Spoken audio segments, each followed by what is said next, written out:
before we get to the last business that's going to pitch, I'm going to have someone else come up here and talk a little bit. So we've already talked about community several times today, and I'm going to say it again because I keep reiterating the same points when I'm up here. But I just took a visit last week to Silicon Valley, and again, it's the energy, it's the openness, it's the trust, it is the environment is the reason why that community really is successful. And so when we're looking at the Stanford Research Institute and SRI, my mouth is dry, I'm sorry, but SRI. We see that as being sort of the model for technology commercialization. And Alex and I were talking about this, for 8 years, we've put it on this pedestal ever since we were looking at technology commercialization. But when we looked at the methodology of what we've been employing, for years is not different. It's pretty similar. The 5 disciplines of innovation, the Heilmeier framework, the things that we've been using for years are pretty much the same. What's different is the people. The people are motivated, the people are open, the mentorships. You can find C-level talent right in your backyard. You can find venture capitalists right in the backyard. And that is really what we need in order to make this community great, in order to turn the Mohawk Valley more similar. I don't want to turn exactly into Silicon Valley, but to be more like Silicon Valley. And so over the past few months, I've been working very closely with a lot of different organizations in order to instill that entrepreneurial mindset in the community, because that's what we need to do in order to maintain what it is we're starting here and what's been started in other cities as well. And so on that note, I would actually like to introduce Stacey Smith, who has been my partner in crime over the past couple of months here to help build the community and make this community a little bit more special. And so I'm going to embarrass her. Stacey. Okay, so I've been an active participant with the Academy among a lot of other highly motivated individuals. And so I want to talk to you guys about our environment that we've been in. And I didn't even realize that the Academy like this existed. And we've been meeting from, every other Saturday since August. I think it's August, sometimes even Friday and Saturday, and we're coming from all over the place. And we've been coming back and coming back. We're all working on different technologies, but we're still helping each other with it. We're not competing here, we're helping each other. And we've created this supportive and collaborative environment that we've been hearing about. And this is what's so exciting, and because for me, I've always thought, for me, what I've learned has always come from experiences. And so finding out about the Academy was interesting, because I saw that, here we're given the opportunity to accelerate a technology and put it into the market. But the other part that really caught my eye was that they stressed this academic environment of experiential learning. And I'm a huge advocate of that. And in fact, that's why I'm sharing with you today how the Academy reinforced my vision of what our area can be. And I'll go into this. This didn't just happen overnight. I really did work on a technology throughout the past 3 months. And so I'll tell you about that. We started at Crucible Week. We formed teams. My team in particular was sifting through 4 different patents. Among those 4 different patents, the first one we invalidated, and the other 3 were interconnected. And those 3 patents had the same inventor on it. And I built a really awesome working relationship with the inventors, and their enthusiasm was what really got me inspired to see through the process. But then I met with Mike. We were doing a follow-up meeting on where we were with our tech. And I ended up talking his ear off about multiple business ideas that I've had in the past. Prior to the Academy, I thought about a lot of things. There's interests that I have that I already know about. And I was sharing with him how I wanted to better our community here, because I wanted a reason to stay here. Because I want to see things that other people have. How do you do this? Okay. Didn't realize. Maybe I won't use it. Well, there we go. Sorry. Didn't realize I was on that whole time. Okay. Okay, so we met, right? So we met, we talked for 6 hours.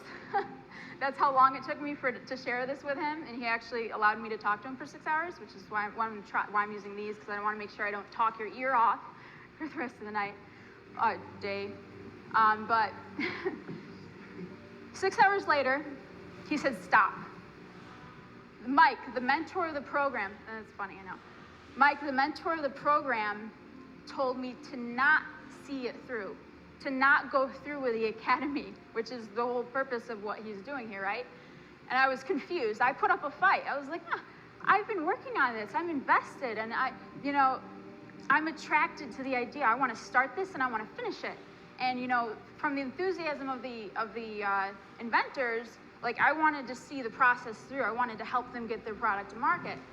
But after some time, I think it was about 2 weeks, I was contemplating this in my head. And I was realizing, and talking to Mike a little bit more and Alex, and I realized that he was right. I was putting my energy into something that did not directly relate to who I am and who I represent. And that's where passion comes in. And that's what I really want to talk about, is how passion is so important, and the fact that the academy allowed me to put passion above all. They encouraged me to put passion above all.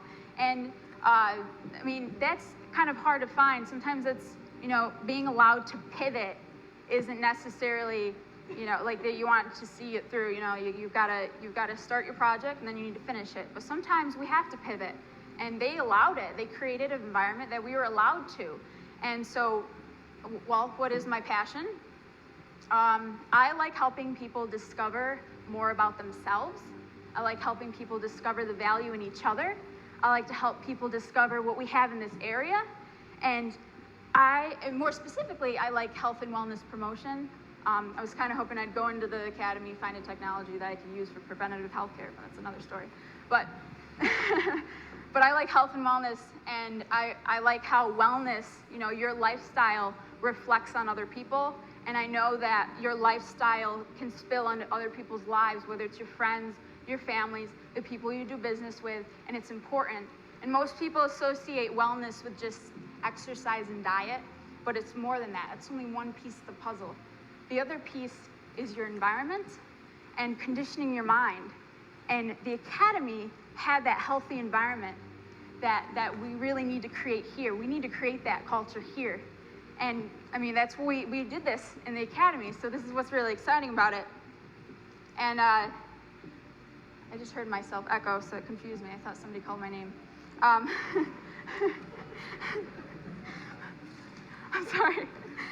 So why do I want to stay here in central New York?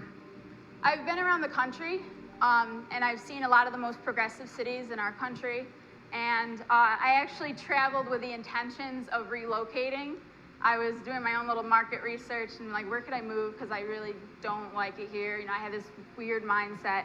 I say it's weird now because I went and saw what everybody else had, and I realized, wow, we have this, we could have this here, and we do have things. We have things that other progressive cities don't have.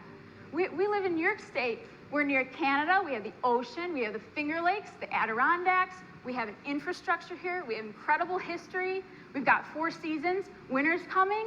Yes, I love this. I love where we live. And other places, they don't have this, but they have a culture that we need. And I want a reason to make that culture here, and I want a reason to stay here so I can go to Whole Foods and go to like places that we don't necessarily have here yet. And so I traveled around a little bit, dabbled with a couple places, and that's why I want to be here. So I started some things. When I came back, I decided to go to SUNY Poly. I did it again. I came to SUNY Poly. I transferred here. I was on the clock thinking, do I really need to go back to college? What should I do? Came here, and I was suffocating, to be honest. I wanted, after seeing so much that I've seen, I really wanted to do something here. And so I started a club. And I started the club in the spring. And it's called Club Creativity. And my goal was to bring students together who wanted to achieve in self-confidence, thinking outside the box, and to grow personally and professionally. and to help each other hone in on our potential and see about the capabilities that we have that we might not necessarily understand or discover yet. And it was all based on experiential learning. So, because like this fall, we went to the World Maker Fair in New York City. And without having this club and doing this, and like, I wanted to get students there to see it because they've never seen this before. We had like half the students that went didn't even know what a 3D printer was. So, I mean, that's huge. And so the club verifies to me that there's people here with interest. There's students here with interest, there's community members with interest, and the Academy confirms that this can happen outside the boundaries of the campus. And through the Academy, I actually was given the opportunity now to work with the Thinkubator and alongside many of you who are interested in doing this, and I want to help foster that environment and that culture. I want more programs like this, and for the past 3 months, Mike and I have been, going back and forth, getting these deep conversations because our visions align, and I think our visions are aligning here.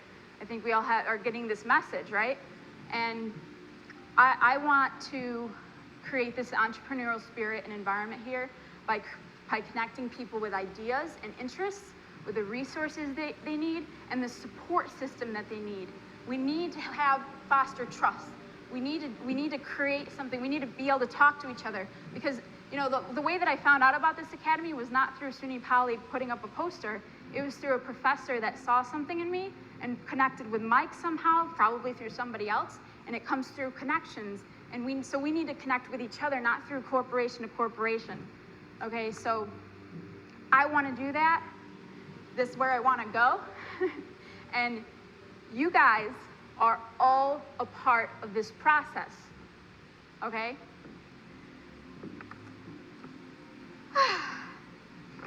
Seeing is believing. And what I really wanted to do, okay, so I'm pretty much done, but I really wanted to do a selfie, one of those crowd selfies, they're kind of, but I really wanted you guys to I wanted to do a selfie and have it project up there for the ending so that you guys can see the impact that's happening here.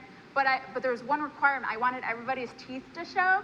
So it was the only crowd picture of everybody's teeth showing, because I thought that would be really cool.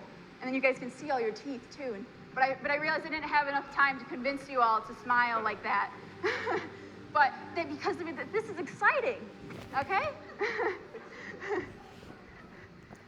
So that's my burning passion. That's or me messing up, I don't know which.